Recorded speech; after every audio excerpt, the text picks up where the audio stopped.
This video sponsored by BuyMode shopping app.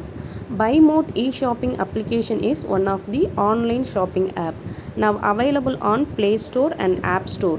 BuyMode e-shopping. Click below link and install application. Link in description. Hello friends, இன்னைக்கான வீடியோவில் நம்ம என்ன செய்ய போகிறோம்னு பார்த்தீங்கன்னா பீஸா செய்ய போகிறோம். ஸோ அதுக்கு தேவையான இன்க்ரீடியன்ட்ஸ் ஃபஸ்ட்டு நம்ம எடுத்துக்கலாம். ஃபஸ்ட்டு வந்து குட்டியாக ஒரு பவுல் எடுத்துக்குவோம். அந்த பவுலில் பார்த்திங்க அப்படின்னா 2 ஸ்பூன் அளவுக்கு சுகர் சேர்த்துக்கணும். அடுத்து வந்து 1 ஸ்பூன் அளவுக்கு பேக்கிங் பவுடர் சேர்த்துக்கணும். அதுக்கடுத்தா 1/2 டீஸ்பூன் அளவுக்கு உப்பு சேர்த்துக்கணும். இந்த மூணையுமே சேர்த்துட்டு நல்லா ஒரு டம்ளர், நல்ல பெரிய டம்ளரில் 1 டம்ளர் அளவுக்கு தண்ணி சேர்த்து நல்லா மிக்ஸ் பண்ணணும். உள்ளே போட்டிருக்கிற உப்பு ஜீனி எல்லாமே நல்லா கரையணும்.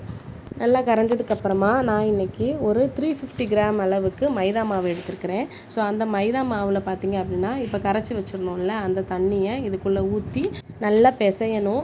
ஒரு 5 மினிட்ஸ் to 10 மினிட்ஸ் வரைக்கும் நல்லா வந்து பிசைஞ்சிட்டே இருக்கணும்.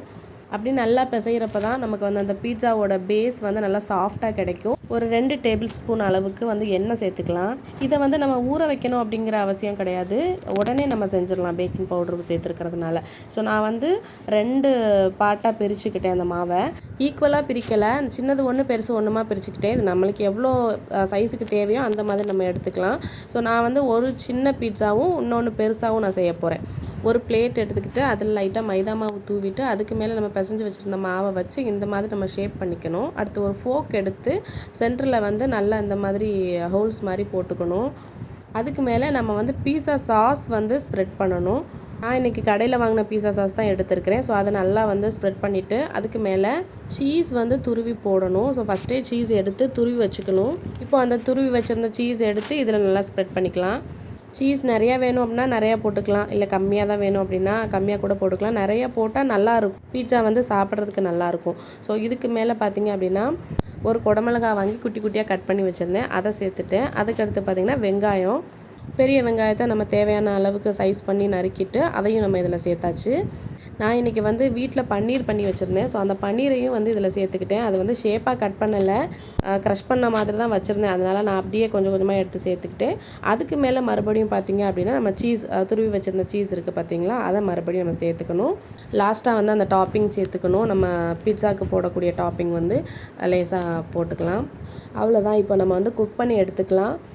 ஓடிஜியை வந்து நல்லா ப்ரீஹீட் பண்ணிவிட்டு இப்போ நான் எடுத்து வச்சுருந்த அந்த பீட்சாவை வந்து உள்ளே வச்சாச்சு. 2 பிளேட்டில் வச்சுருக்கிறேன். இதுக்குள்ளே வைக்கிறதுக்கு கரெக்டாக வேணும் அப்படிங்கிறதுனால தான் ஒரு சின்ன பீஸ் அண்ட் பெரிய பீஸாக நான் 2 பிளேட்டில் எடுத்து வச்சுருந்தேன். அதனால தான் நான் மாவை வந்து ஈவனாக எடுக்கலை. ஸோ ஒரு 20 மினிட்ஸ் வந்து நான் பேக் பண்ணி எடுத்துக்கிட்டேன். சூப்பராக வந்து நல்லா வெந்து வந்துருந்துச்சு. சீஸ் எல்லாம் நல்லா மெல்ட் ஆகி நல்லா வெந்து வந்திருந்தது. பார்க்கவே ரொம்ப அழகாக இருந்துச்சு. நீங்கள் பார்த்தாலே தெரியும்னு நினைக்கிறேன். இது வந்து நம்ம கடையில் வாங்கி சாப்பிட்ற பீஸாவை விட ரொம்ப டேஸ்ட்டாக இருந்துச்சு. காமனாகவே பார்த்திங்கன்னா பீஸாவுடைய டேஸ்ட் வந்து ரொம்பலாம் அல்டிமேட்டாக இருக்கும் அப்படின்னு சொல்ல முடியாது. நார்மலாக நிறைய பேருக்கு பீஸாவோட டேஸ்ட் வந்து பிடிக்காது, பீஸாவே பிடிக்காது. ஆனால் நம்ம வீட்டில் செஞ்சு சாப்பிட்லாம். வீட்டில் செய்கிறப்போ நம்ம கடையில் வாங்குறத விட நல்லா டேஸ்ட்டாக தான் வருது. ஏன்னா சீஸு அப்புறம் மற்ற ஐட்டம்ஸ்லாம் வந்து நமக்கு தேவையானது எது நமக்கு பிடிக்குதோ அதை நம்ம அதிகமாக போட்டுக்கலாம். அதனால நம்ம வீட்டில் செஞ்சு சாப்பிட்றது ரொம்ப பெஸ்ட்டு. நல்லா வந்திருந்தது, ட்ரை பண்ணி பார்க்கலாம். ஸோ வீடியோ பிடிச்சிருக்குன்னு நினைக்கிறேன். சேனலை சப்ஸ்கிரைப் பண்ணிக்கோங்க. தேங்க்ஸ் ஃபார் வாட்சிங்.